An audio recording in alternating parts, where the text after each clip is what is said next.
Salut les copains, on se retrouve aujourd'hui non pas pour une nouvelle aventure mais pour une petite histoire. Voilà, vous avez pu constater dans ma vidéo précédente que j'avais souhaité faire une vidéo, enfin d'ailleurs je l'ai faite, sur l'importance de porter une bombe pendant la pratique de l'équitation et parallèlement vous parler de mon joli traumatisme crânien que j'ai eu. Voilà, j'ai fait un très gros accident à cheval. Donc pour l'instant, c'est parti pour lancer le générique et ensuite on parle de tout ça.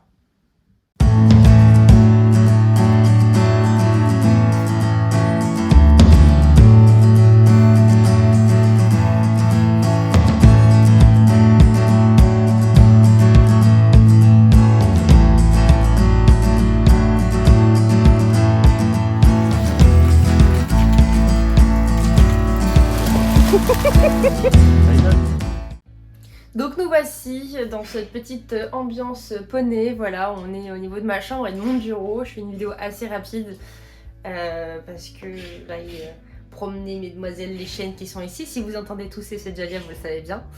Non, voilà, c'est une petite ambiance poney. On a moi maintenant et moi avant. Je fais plus du tout de coco. Juste après, à côté, vous voyez pas du tout, mais j'ai un tableau avec 1 milliard de flots que j'avais d'avant. Mais bon, c'est pas grave, c'est pas le lieu du sujet aujourd'hui. C'est pour vous dire, vous inquiétez pas.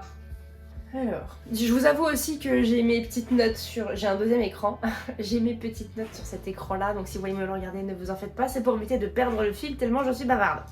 Bon, déjà, avant de commencer, je voulais faire un petit point sur qu'est-ce que la bombe. Je pense que vous êtes tous au courant, mais bon, on va faire un petit point quand même. Donc la bombe, qu'est-ce que c'est? C'est une sorte de chapeau, de casque de protection qu'on met sur la tête en tant que cavalier durant nos pratiques équestres. Il est quand même pas anodin de savoir que, contrairement à ce que l'on pense, le port du casque n'est pas obligatoire. Dans certaines conditions. Si vous montez dans un centre équestre, les clubs font en sorte de rendre ce port de casque obligatoire, de ce que j'ai pu voir dans mes recherches à l'époque. Dans la loi, ce n'était pas le cas en 2015 en tout cas, mais c'était une pratique courante qui est là pour toute sécurité et pour au centre équestre un peu de se dédouaner de tout problème. En termes d'adultes, donc le port du casque n'est pas obligatoire, sauf si on est dans la pratique de saut d'obstacle. Donc que ce soit en extérieur ou en intérieur, que ce soit des obstacles fixes ou mobiles, le port du casque est à ce moment-là obligatoire. Sinon, sur la pratique, on va dire du dressage du plat, etc., ça ne l'est pas. En ce qui concerne les mineurs, eux par contre, donc c'est obligatoire, mais s'ils montent seuls, il est autorisé de ne pas porter de bombe à condition que les parents aient signé une décharge expliquant qu'ils connaissent les risques encourus, etc. Et que non, l'enfant pourra très bien monter sans casque. Déjà, ce petit point. Après maintenant, vous vous en doutez bien, à quoi sert la bombe? Elle sert à amortir les chocs en cas de traumatisme crânien.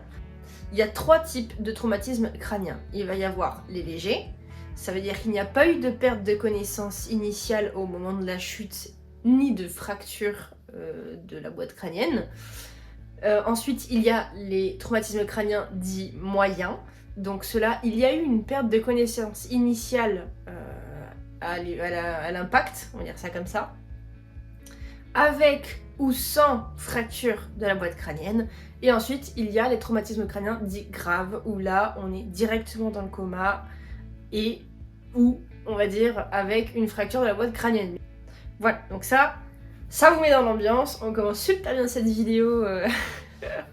C'est hyper réjouissant de parler de ça. Donc, les bases sont posées. Et dans quel cas, du coup, cette bombe vous sera utile? Donc, c'est en cas de chute, principalement. Il y a plein de choses, plein d'événements qui peuvent faire que, en fait, ce casque, il va vous sauver la vie, quoi. Parce que lui, son rôle, c'est vraiment d'amortir les chocs. Alors, le choc, vous l'aurez quand même. Si ça se trouve, vous aurez quand même un traumatisme crânien. Mais sachez que ce traumatisme sera beaucoup moins important parce que le choc aura été amorti par la bombe.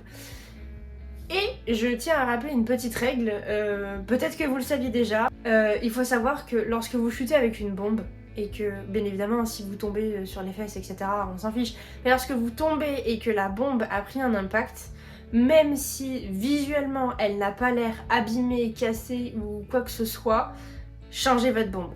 On dit souvent qu'une bombe égale une chute.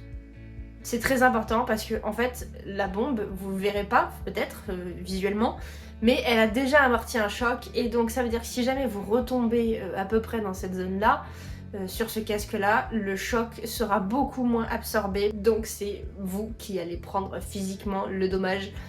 Et ce serait bête de porter une bombe pour au final qu'elle ne serve à rien. Voilà. Et c'est là que je vais vraiment mettre l'accent, c'est sur mon accident à moi. Jamais, jamais, jamais je n'aurais songé une seule fois à ce qu'il m'arrive cette chose-là. Alors il faut savoir que dans mon parcours équestre, durant 6 ans, 7 ans, j'ai été une cavalière de club. Voilà, j'ai monté divers chevaux et variés, j'ai appris dans ce même club. Pendant 7 ans, je suis tombée un nombre incalculable de fois. Vous savez qu'on n'est pas cavalier quand on ne tombe jamais. Hormis ce petit détail-là, je n'ai jamais rien eu à cheval. Sauf ce fameux jour, voilà. Alors il faut savoir que moi je faisais partie des groupes des grands, comme on dit, voilà. Donc en tant que grand, on va dire, je montais dans un niveau galop 5-6. On montait souvent des chevaux qui venaient d'arriver, des petits nouveaux, on les cadrait un petit peu, et ensuite les plus jeunes, galop 2-3, pouvaient les avoir en suivant une fois qu'on les a... alors je peux pas dire dressés, c'est pas du tout le bon mot, mais une fois qu'on les a un petit peu cernés et qu'on leur a donné 2-3 bases. Sauf que donc là, j'avais un nouveau cheval, Valparès de son petit nom, qui, au demeurant, je ne me souviens pas trop de sa tête, mais apparemment était magnifique, c'était un palomino, de ce qu'on m'en a dit, je n'ai aucun souvenir. Et vous allez voir pourquoi j'ai aucun souvenir. Donc voilà, je montais un nouveau cheval et je me suis absolument pas doutée de ce qui allait se passer. Il faut savoir que Valparès, c'était donc un poney, je crois, qui avait des difficultés lors de la monte. C'est-à-dire qu'il avait peur lorsque le cavalier montait sur son dos. Il avait peur de la jambe qui passait au-dessus. Une fois qu'on était en selle, de ce qu'on m'en a dit, il était tout à fait adorable, pas de problème, rien à signaler. Mais voilà, il avait peur du cavalier qui passait sur son dos, et donc il fallait constamment que le moniteur ou quelqu'un d'autre tienne le cheval au niveau des rênes pendant que le cavalier montait. Chose que je ne savais absolument pas. Personne ne m'avait prévenu. Je crois que ce cheval n'avait pas vraiment été souvent monté dans mon cours, donc je ne l'avais jamais vu. En plus, il était tout nouveau. Et ben moi innocemment, qu'est-ce que j'ai fait il faut savoir... Ah oui, ça aussi. Il faut savoir qu'en tant que grand, on ne montait pas à cheval dans une carrière ni dans un manège, on montait dans une cour, dans la cour, on va dire, sans barrière, hein, du centre équestre, et ensuite on allait à 5 minutes, 10 minutes à cheval pour une très très grande carrière qui avait en plein milieu de la forêt, qui faisait partie du centre équestre, mais voilà, il fallait aller jusque là-bas. Donc on montait pas en carrière ou en manège parce que c'était d'autres groupes des plus jeunes qui montaient dedans, et nous on allait en forêt rejoindre notre carrière. Donc je monte dans cette fameuse cour, et dans cette fameuse cour il y a un puits sur lequel on avait l'habitude de monter en tant que montoir, donc qui devait faire, je sais pas moi, 60-70 cm de haut, quelque chose comme ça. Donc on a l'habitude de monter dessus en tant que montoir. Chose que j'ai faite comme d'habitude quand j'ai entendu ma monitrice dire que c'était le moment de monter à cheval. Donc, je monte sur mon montoir, j'ai mis mon pied dans l'étrier gauche et j'ai décidé, pour monter, de faire passer ma jambe droite par-dessus Valparès. Évidemment, il a eu peur, et quelle a été cette réaction? Il est parti au grand galop. Le problème, c'est que moi, à ce moment-là, déjà je suis tombée quand il a eu un mouvement de surprise. Je suis retombée, j'étais sur une seule jambe, il m'a fait bouger, donc j'ai été déséquilibrée, et il est parti au galop. Sauf que mon pied, bien évidemment, est resté accroché à l'étrier gauche, ce qui m'a valu de faire ma première chute, mon premier impact, la tête contre ce puits en béton. Et comme mon pied est resté accroché à l'étrier et que Valparès est parti au galop, j'ai donc eu un deuxième impact au niveau de la tête sur le béton du sol, et ensuite j'ai été traînée sur de la caillasse, de l'herbe, etc. jusqu'à arriver à un moment donné où mon pied s'est décroché, Valparès a continué son chemin et moi j'ai roulé boulet et je me suis arrêtée. Voilà. Et je crois que je suis passée devant une multitude de petits enfants avec leur Shetland et les parents. C'est pour bien mettre dans l'ambiance. Et après ça, ce qui s'est passé, c'est que j'ai eu une perte de connaissance initiale, comme on dit. J'ai perdu connaissance pendant plus de 30 secondes. Ensuite, je me suis relevée. J'aurais eu honte et j'ai commencé à dire non, que tout allait bien, etc. J'ai commencé à marcher, à me rediriger vers mon cheval. Sauf que bien évidemment sont intervenues donc ma mono, la directrice du centre équestre et une maman des enfants que je venais de traumatiser, une maman qui était médecin et qui m'ont amenée dans le bureau de la chef et qui ont commencé à me poser des petites questions basiques et je leur remercie pour ça. Des petites questions basiques pour savoir comment j'allais parce que je venais de faire une chute très très très violente. On m'a demandé qui j'étais, j'ai bien répondu. Quel âge j'avais, j'ai répondu, mais effectivement personne ne s'est douté du problème parce que est-ce que votre directeur et votre moniteur connaissent vraiment exactement votre âge? Moi c'était pas mon cas. Donc ça n'a choqué personne que je me trompe à ce niveau-là. Vous me voyez venir en plus, hein. Ensuite on m'a demandé quel jour on était. Il se trouve que je n'ai jamais monté un autre jour qu'un samedi, donc c'était très facile pour moi d'avoir la bonne réponse. C'était bien un samedi. Ensuite on m'a demandé le jour, samedi combien? Je me suis plantée, mais en même temps, je leur ai dit, je fais pas attention au numéro. Personne ne s'en est formalisé. Et ensuite vient le moment où on m'a dit, on est le samedi 25, de quel mois? Je sais plus du tout ce que j'ai répondu, mais je sais que j'ai répondu à côté de la plaque. Et là, les gens, ils ont commencé à devenir livides en face de moi. Je m'en souviens absolument pas, mais je vous raconte ce qu'on m'a raconté. Les gens ont commencé à s'inquiéter. Et puis alors là vient la dernière question, très bien. Tu t'appelles Élise, tu montes tel jour, on est tel jour, de tel mois, de quelle année? Et bien évidemment je me suis trompée et j'ai répondu en 2014 bien sûr. Et nous étions en 2015 et le fait que je réponde 2014 et ils ont voulu insister un petit peu en me disant tu t'es trompée, tu voulais dire 2015. Et quand ils voyaient ma réaction en face, où vraiment pour moi c'était impossible qu'on soit en 2015, c'était inimaginable, c'était complètement futuriste pour moi de me dire qu'on était en 2015. Et c'est là qu'ils se sont aperçus que au-delà du fait que j'avais mal un peu partout mais que j'avais visiblement rien cassé, j'avais une amnésie rétrograde et antérograde. Et alors, qu'est-ce que c'est ces amnésies-là? Donc l'amnésie rétrograde, c'est le fait d'oublier tout ce qui s'est passé suite à un traumatisme. Donc moi c'est le traumatisme crânien. Avec l'impact, j'ai perdu connaissance. Mon cerveau en fait il a fait une sorte de reboot. Et je n'ai plus aucun souvenir de ma chute et de ce qui s'est passé avant. Sauf que moi, dans la gravité de ma chute et des chocs que j'ai eus, etc., mon cerveau est allé plus loin que quelques temps avant ma chute. Il est retourné 1 an en arrière. Ouais. 1 an en arrière, passe à la trappe comme ça, oublié. Donc, j'avais cette amnésie rétrograde, mais aussi une amnésie antérograde. Et qu'est-ce que c'est une amnésie antérograde? C'est le fait que le cerveau n'est plus en capacité d'ingérer des nouvelles données. Par exemple, si je vous dis j'ai mangé une pomme, vous êtes en capacité de me dire dans 2 minutes, 5 minutes, tu as dit que tu avais mangé une pomme. Et moi, c'était impossible. Toutes, à peu près les 2 minutes, toutes les informations que j'avais accumulées, elles s'envolaient. Ce qui m'a valu d'être récupérée par les secours, enfin par les pompiers, d'avoir été...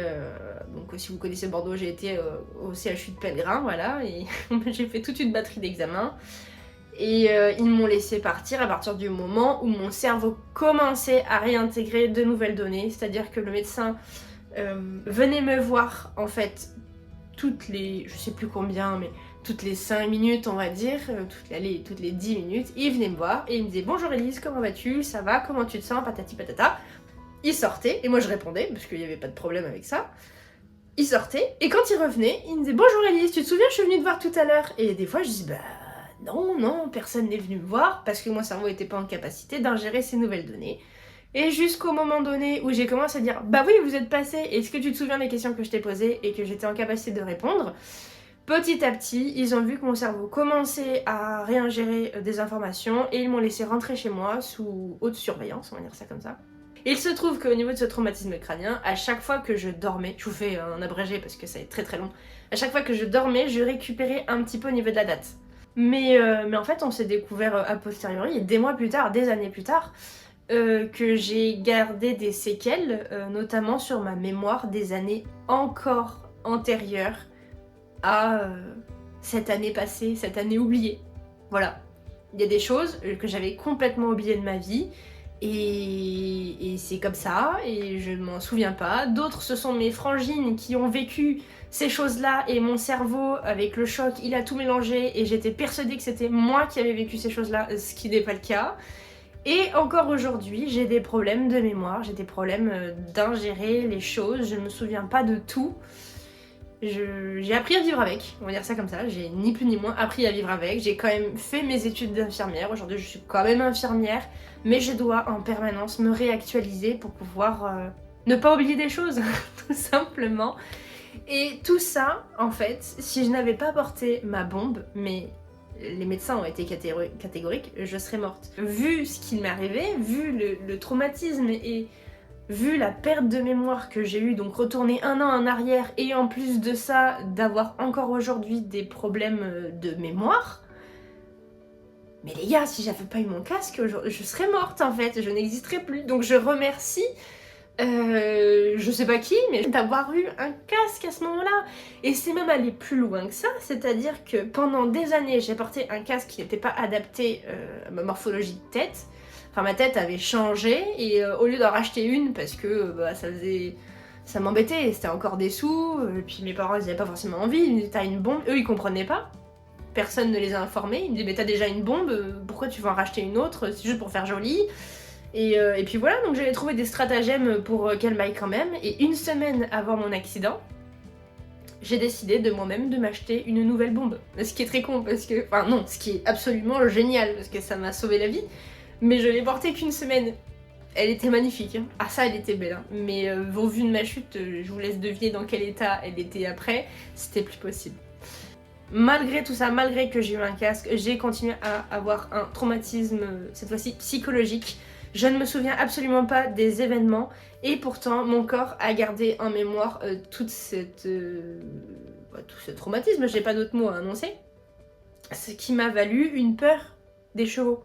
Voilà, j'avais peur, c'est con, parce que j'étais quelqu'un de passionné, ça faisait plus de 7 ans que je faisais du cheval, j'étais même, je dirais, obsédée par les chevaux, et c'est très très dur en fait, psychologiquement, d'avoir peur de votre passion. Parce que c'est votre passion, mais vous en avez peur maintenant. Et c'est très contradictoire, et c'est très très compliqué, ce qui m'a valu très exactement 7 ans d'arrêt, d'équitation, à presque, je dis bien presque, ne plus pouvoir voir aucun cheval. Enfin, je veux dire, des fois, j'étais à côté, j'avais le cheval d'une copine, je tenais la longe comme ça, j'avais l'impression qu'à tout moment, sa jument que je connaissais très bien, avec qui j'ai été sa demi-pensionnaire pendant un bout de temps, j'avais l'impression qu'à tout moment, elle pouvait me tuer. Juste, elle était tranquille en train de faire dodo, et moi, au bout de la longe, j'étais pas bien. Donc, c'est pour vous dire que j'ai dû m'en remettre, on va dire ça comme ça, et j'ai décidé en 2020 de me dire, écoute, c'est pas possible, Élise, c'est ta passion encore aujourd'hui, t'en rêves d'en refaire, mais t'as peur, donc j'ai décidé de prendre des cours particuliers. Et je me suis débrouillée avec une super prof d'amour qui m'a redonné confiance, et voilà, aujourd'hui, ça fait plus d'1 an que j'ai repris l'équitation. D'ici février, je vais chercher à acheter mon propre cheval, et tout va dans le meilleur des mondes. Mais encore une fois, tout ça, ça a pu être fait, et je vais pouvoir réaliser mon rêve d'acheter un cheval. Et enfin, il y a aussi d'autres trucs, hein. J'ai un fiancé, j'ai des chiens, j'ai un appartement, et tout va très bien. Mais tout ça, ça n'est possible que parce que j'ai porté ma bombe. Vous imaginez dans quelle situation aurait été ma famille, mes proches, si j'étais morte à cause d'un accident de cheval qui, de l'extérieur, paraît mais tellement bête. Tout le monde savait, presque tout le monde savait, à part moi, que ce cheval avait ce problème-là. Je ne savais pas, je suis montée, je suis tombée, et ça aurait été la fin de l'histoire. Enfin voilà, donc s'il vous plaît, pour moi c'est extrêmement important, porter une bombe, porter un casque, c'est extrêmement important, et c'est pour ça que je voulais vous sensibiliser un peu là-dessus. Si ça se trouve vous le faites déjà, et auquel cas, mais c'est merveilleux, il n'y a pas de problème, mais s'il vous plaît, c'est important, vraiment. Voilà. Et donc sur cette note absolument pas réjouissante, Je vais vous laisser. N'hésitez pas à partager ce qui vous est arrivé, à vous ou à vos proches, comment vous êtes tombés, etc. Parce que j'aime beaucoup aussi échanger là-dessus. Ça fait toujours du bien d'en parler. Et moi, j'aurais adoré pouvoir en parler à plus de monde quand j'étais pas bien psychologiquement après mon traumatisme. Mais en même temps, au bout d'un moment, on a l'impression qu'on se répète et on n'a pas envie d'embêter les autres avec tout ça. Sachez que si vous êtes dans ce cas-là, n'hésitez pas à m'en parler, à parler à vos proches, à parler à votre moniteur si vous êtes encore en contact, ou avec la personne qui vous a vu tomber, enfin... Parlez-en autour de vous, ça vaut 1000 fois mieux. Et si, une fois que vous serez prêt, n'hésitez pas à remonter à cheval. Si vous n'êtes pas prêt, ne forcez pas. Maintenant, si on peut aussi vous rassurer au plus vite, c'est peut-être un peu mieux parce que durant ces 7 ans, je pense que je me suis auto-fait peur. Et je pense que si la question avait été réglée avec une coach comme celle que j'ai eue bien avant, j'aurais été beaucoup mieux. Voilà, parce que la peur entraîne la peur et plus le temps passe, plus on a peur d'eux. Et plus on a peur d'oublier et plus on se rend compte qu'on a oublié et c'est un cercle vicieux qu'il vaut mieux pas entretenir. Donc n'hésitez pas à réagir en commentaire, je répondrai sans souci, même avec tout mon petit cœur. Et puis d'ici là, on va partir sur des notes un petit peu plus réjouissantes, n'hésitez pas à, on va dire, partager du bonheur autour de vous. Et puis je vais m'arrêter là-dessus, parce que sinon je vais pas arrêter de parler infiniment et infiniment. Donc sur ce, prenez soin de vous. Comme dirait Cassandre de Rêve Compulsif, prenez soin de votre chevaux aussi, c'est important. De tous vos animaux, quels qu'ils soient. Diffusez de l'amour autour de vous. Essayez d'informer les cavaliers si vous voyez qu'ils montent sans bombe. Ce serait dommage qu'il leur arrive un accident, parce que c'est très vite arrivé. Et puis, prenez soin de vous et à bientôt.